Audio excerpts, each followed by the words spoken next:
ಚುನಾವಣೆ ಹತ್ತಿರವಾಗ್ತಾ ಇದ್ದ ಹಾಗೆ ಎಸ್ಎಂ ಕೃಷ್ಣ ಮನವೊಲಿಕೆ ಮಾಡೋದಕ್ಕೆ ರಾಜ್ಯ ಬಿಜೆಪಿ ಮುಂದಾಗಿದೆ. ಎಸ್ಎಂ ಕೃಷ್ಣ ಜೊತೆ ಕೇಂದ್ರ ಸಚಿವ ಪ್ರಕಾಶ್ ಜಾವಡೇಕರ್ ದೂರವಾಣಿಯಲ್ಲಿ ಮಾತುಕತೆ ನಡೆಸಿದ್ದು, ಇಂದು ಉಭಯ ನಾಯಕರ ಮಾತುಕತೆಗೆ ಮುಹೂರ್ತ ಕೂಡ ನಿಗದಿಯಾಗಿದೆ. ಇತ್ತೀಚೆಗಷ್ಟೇ ಎಸ್ಎಂ ಕೃಷ್ಣ ಕಾಂಗ್ರೆಸ್ಗೆ ಮರಳುತ್ತಾರೆ ಅನ್ನೋ ಮಾತುಗಳು ಕೇಳಿಬರ್ತಾ ಇತ್ತು.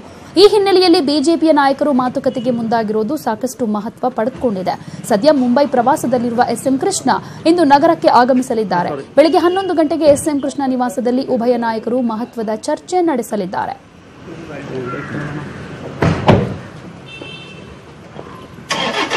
ಈ ಬಗ್ಗೆ ಇನ್ನಷ್ಟು ಅಪ್ಡೇಟ್ಸ್ ಅನ್ನು ನಮ್ಮ ರಿಪೋರ್ಟರ್ ಚಿದಾನಂದ್ ಪಟೇಲ್ ಕೊಡ್ತಾರೆ. ಚಿದಾನಂದ್ ಪಟೇಲ್, ಈಗ ಎಸ್ಎಂ ಕೃಷ್ಣ ಅವರು ಒಂದ್ ಕಡೆ ಅಸಮಾಧಾನಗೊಂಡಿದ್ದಾರೆ ಅನ್ನೋದು ರಾಜ್ಯ ಬಿಜೆಪಿ ನಾಯಕರಿಗೂ ಕೂಡ ಗೊತ್ತಾಗಿದೆ.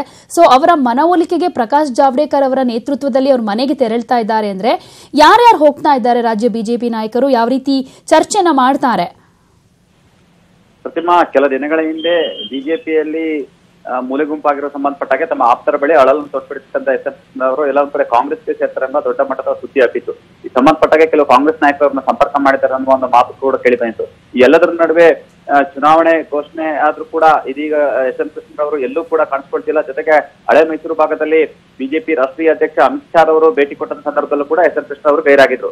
ಎಲ್ಲದರ ನಡುವೆ ಎಲ್ಲೊಂದ್ ಕಡೆ ಎಸ್ಎಂ ಕೃಷ್ಣ ಅವರು ಕೂಡ ತಮ್ಮ ಪುತ್ರಿ ಶಾಂಭವಿಯನ್ನು ಕೂಡ ರಾಜರಾಜೇಶ್ವರಿ ನಗರದಲ್ಲಿ ಕಣಕ್ಕಿಳಿಸಲು ಎಲ್ಲಾ ರೀತಿಯ ಸಿದ್ಧತೆ ನಡೆಸಿದ್ರು. ಅಂತಿಮವಾಗಿ ರಾಜರಾಜೇಶ್ವರಿ ನಗರದ ಟಿಕೆಟ್ ಅನ್ನ ಮುನ್ರಾಜರವರಿಗೆ ಘೋಷಣೆ ಮಾಡಲಾಯಿತು. ಈ ಎಲ್ಲದರಿಂದ ನೊಂದಿರ್ತಕ್ಕಂಥ ಎಸ್ಎಂ ಕೃಷ್ಣ ಅವರು ಸದ್ಯ ಬೆಂಗಳೂರಿನಲ್ಲೂ ಕೂಡ ಕಾಣಿಸ್ಕೊಳ್ತಿರಲಿಲ್ಲ. ಮುಂಬೈನಲ್ಲಿ ಕಳೆದ ಒಂದು ವಾರದ ಕೂಡ ಮುಂಬೈನಲ್ಲಿ ಇದ್ರು.